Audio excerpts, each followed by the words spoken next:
Voltando à terceira parte do vídeo, em crer em Jesus, Jesus disse, olha, eu não tenho nada.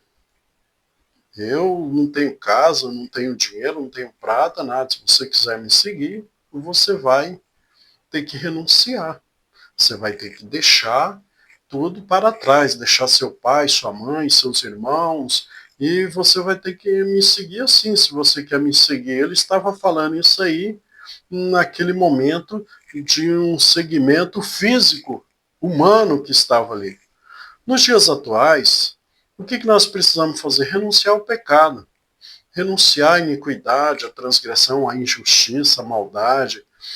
Mas para isso, você sozinho não vai conseguir, você vai precisar da ajuda de Jesus. E para isso você precisa crer, ter fé que ele vai fazer a diferença na tua vida.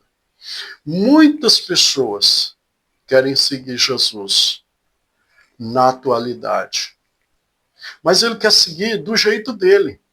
Ele quer fazer a lei que encaixa dentro da igreja.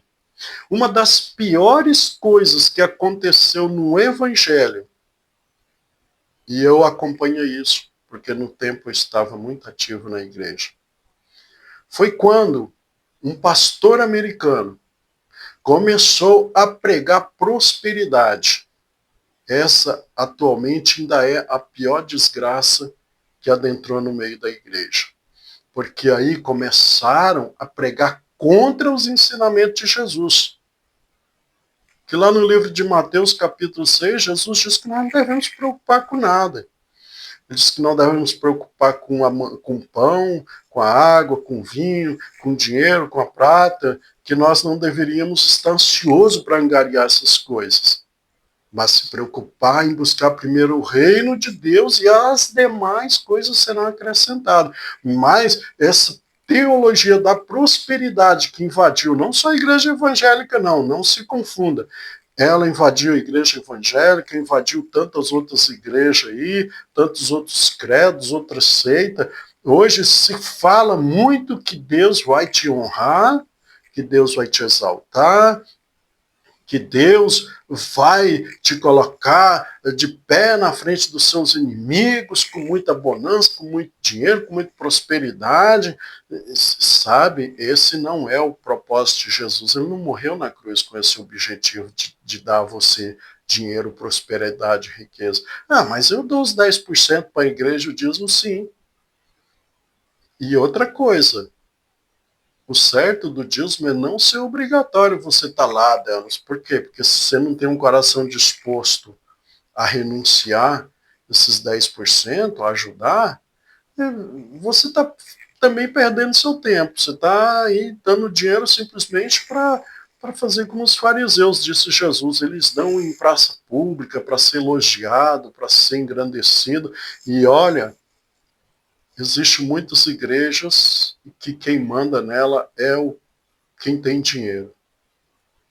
O cara tem muito dízimo, ele manda na igreja. Ele fala para o pastor que ele quer que seja feito e acabou. Eu digo isso porque no passado eu tive problema com pessoas que tinham muito dinheiro na igreja. Eles quiseram que eu destituísse o Espírito Santo da minha vida, os mandamentos de Jesus, para fazer aquilo que eles queriam. Eu tive problemas muito sérios. Mas não reduzir Jesus para eles crescerem dentro da igreja de jeito nenhum. Por isso, talvez hoje eu não seja nem um pastor mais, talvez hoje eu nem. Por isso eu não esteja aí cuidando de uma igreja. Muitas pessoas falam assim: mas você foi pastor e você não ficou rico, senhoras e senhores. O Deus que me resgatou um dia na madrugada, depois de uma noite muito ruim, de uma semana ruim, de problemas difíceis, de dificuldade, onde não via mais esperança de nada. Eu não tinha esperança nem de ter família, de ter filhos, de ter nada. O Senhor falou comigo num sonho. Eu vou contar esse testemunho num vídeo. Deus falou comigo num sonho. E a partir daquele dia minha vida mudou. Então esse Deus para mim não me preocupa. Tenho muitos milagres de que Deus me trouxe condições de se alimentar, de ter dinheiro sem precisar pedir para ninguém, porque ou Deus é Deus, ou ele não é nada, mas ele é Deus, ele é Senhor. E por isso, muitas igrejas hoje estão pregando a prosperidade, a teologia da prosperidade. Muitas pessoas estão seguindo Jesus, estão na igreja vazios, triste, angustiado, sem nem conhecer a Deus, nem sabe quem é Jesus, ele nunca teve uma experiência com Jesus, ele nunca teve um encontro real com Jesus. Ele simplesmente, é como disse Jesus para aquela mulher ali, e você vai tirar o pão da mesa para dar aos cães? Ela disse, não, senhor, eu me contento com as migalhinhas aqui, né? Assim tem muitos cristãos na igreja, está assim, só na migalhinha, comendo ali, e diz que, ai, Jesus fez isso. Senhoras e senhores, eu tenho uma opinião e Deus conhece o meu coração. Se eu sou filho do rei, e se eu sirvo esse rei com sinceridade, com obediência, com coração limpo, puro, com propósito de renunciar a tudo, eu tenho o direito de desfrutar das bênçãos do rei, da cura, do milagre, eu tenho o direito de desfrutar da salvação, eu tenho o direito de ter a paz, que Jesus diz que aqueles que seguem ele têm paz, eu tenho o direito de ter tudo aquilo que é prometido pelo Senhor na Bíblia.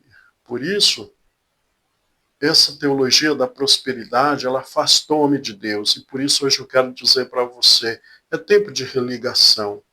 Mas para religar é preciso crer no Senhor Jesus e entregar a sua vida com sinceridade para ele, deixar ele tomar conta da sua vida. Não conheço outro Deus que pode fazer diferente. Jesus é o Senhor, ele é o caminho, a verdade e a vida. Quem crê nele, diz a palavra do Senhor. No livro de Lucas, no capítulo 11, no livro de João, João 11:25, está escrito assim: eu sou a ressurreição e a vida. E aquele que crê em mim, ainda que esteja morto, viverá, diz a palavra do Senhor. E que o Senhor Jesus nos abençoe. Se esses 3 séries de vídeo, né, Deus falou com você, curta, compartilhe, não para a minha glória, para a glória de Jesus, que Ele é o Senhor da minha vida. Deus abençoe você e sua família, seu lar, e que as bênçãos do Senhor te alcancem.